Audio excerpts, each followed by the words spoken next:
Knowledge hub या YouTube चॅनलमध्ये आपले स्वागत आहे।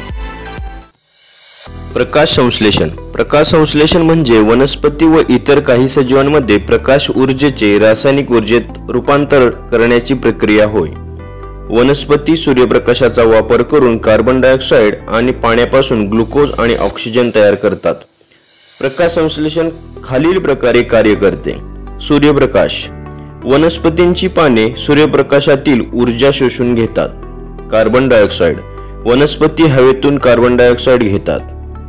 पाणी। वनस्पती मुळाद्वारे जमिनीतील पाणी शोषून घेतात। ग्लुकोज। या प्रक्रियेत वनस्पती सूर्यप्रकाश, कार्बन डायऑक्साइड आणि पाणी वापरून ग्लुकोज तयार करतात। ऑक्सिजन। प्रकाश संश्लेषण प्रक्रियेत ऑक्सिजन वायू बाहेर टाकला जातो, जो श्वासासाठी आवश्यक असतो।